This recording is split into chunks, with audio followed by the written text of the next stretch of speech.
Les babouches précieuses. Conte soufi de Jalal-Din Rumi. Eyaz, qui était un homme au cœur pur, avait enfermé ses babouches et son manteau dans une pièce.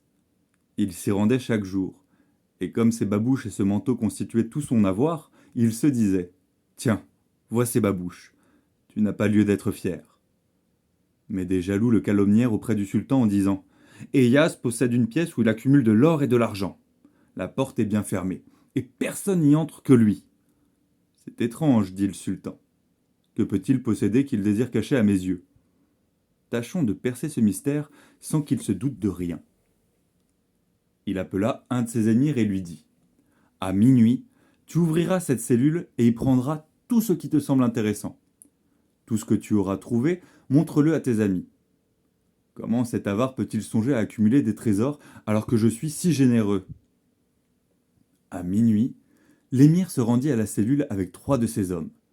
Il s'était muni de lanternes et se frottait les mains en se disant « L'ordre du sultan est généreux, car ainsi nous récupérons pour notre profit tout ce que nous trouverons. » En fait, le sultan ne doutait pas de son serviteur, mais désirait seulement donner une leçon au calomniateur.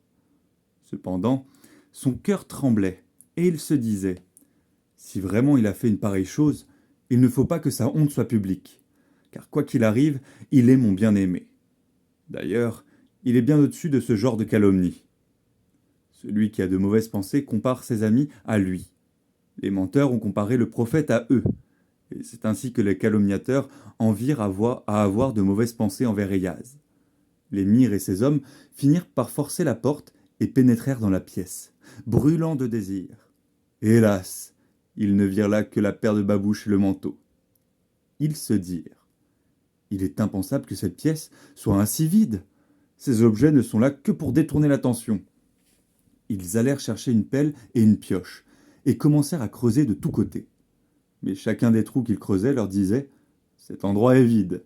Pourquoi donc l'ouvrez-vous » Finalement, ils rebouchèrent les trous, pleins de déception, car l'oiseau de leur désir était resté sur sa faim.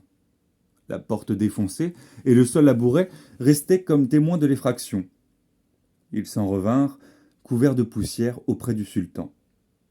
Celui-ci, faisant mine d'ignorer leur déconvenue, leur dit « Que se passe-t-il? Où sont les sacs d'or? Si vous les avez laissés quelque part, alors où est la joie sur vos visages ?» Ils répondirent « Ô sultan de l'univers, si tu fais couler notre sang, nous l'aurons mérité.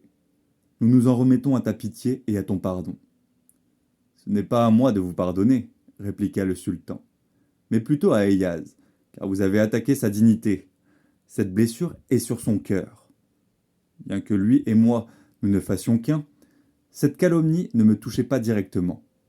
Car si un serviteur commet une chose honteuse, sa honte ne rejaillit pas sur le sultan. » Le sultan demanda donc à Eyaz de juger lui-même les coupables, disant « Même si je t'ai prouvé 1000 fois, jamais je ne trouverai chez toi le moindre signe de trahison. Ce seraient plutôt les épreuves qui auraient honte devant toi. » « Tout ce que tu m'as donné t'appartient, » répondit Eyaz. « Moi je ne pèse que ce manteau et cette paire de babouches.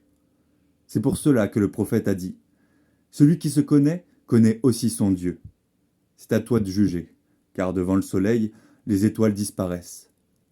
Si j'avais su me passer de ce manteau et de ces babouches, ces calomnies n'auraient pas eu lieu.